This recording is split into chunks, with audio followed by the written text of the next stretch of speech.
At 11 o'clock, we got number 6 Michigan traveling to Penn State. Michigan favored by 1.5 points on ABC. And this one has kind of gone weirdly back and forth, right?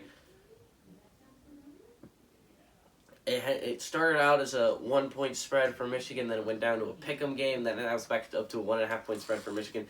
This is likely going to be at least one of the better games of the day, if not the best game of the day. It's going to be a phenomenal football game. Cade McNamara is coming off a game, Michigan, where they kind of dominated Indiana, although it's kind of easy to do that. 10-18 for 168 yards and 2 touchdowns, 0 interceptions. Hassan Atkins had 27 carries on the ground for 158 yards and a touchdown. Cornelius Johnson, 5 carry catches for 108 yards. Penn State's coming off a game where they kind of got their mojo back. And we're on a 3-game losing streak. They lost to Iowa, Illinois, and Ohio State in back-to-back games. I understand there was a bye week in there, but let's tell you what it is. It was a 3-game losing streak. Sean Clifford, he came back and he had a good game. 27-47, threw for 363 yards, 3 touchdowns, 0 picks. This is what I expect from Sean Clifford, honestly. I love Sean Clifford. Honestly, as a Penn State fan, I understand he get to replace Trace McSorley, who's arguably, in my opinion, one of the best Penn State quarterbacks who have ever thrown the football. He is phenomenal. He was a playmaker. He kept us in every game. I love I love Trace McSorley. He was one of my favorite quarterbacks ever watching college football. Sean Clifford always was going to have an uphill battle to replace a legend like Trace.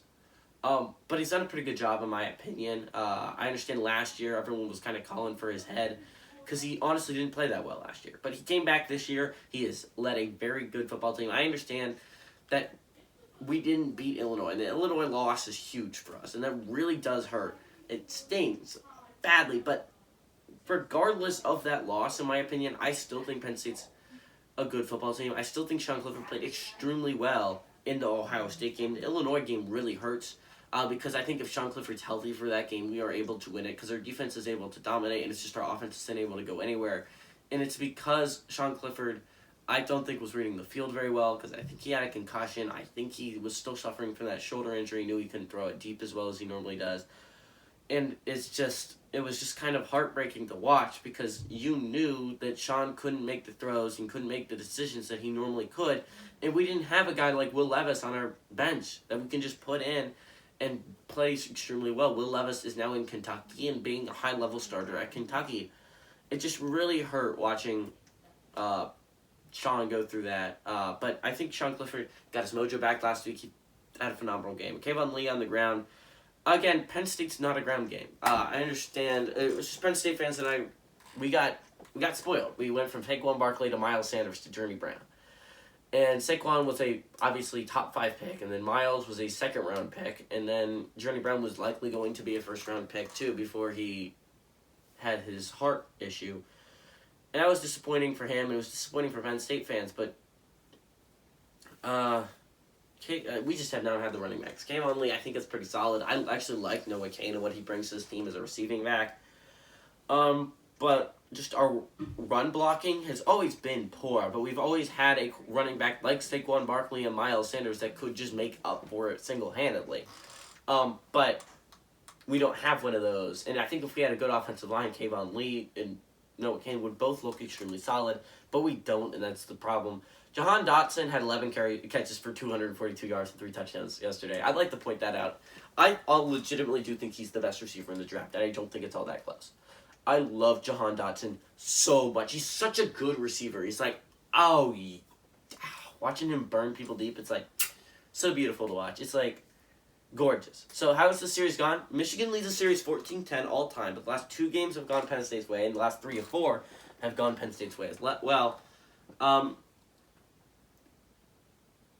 Let's see. Played in Beaver Big House. We lost in the Big House. Let's lose at home in a while, actually.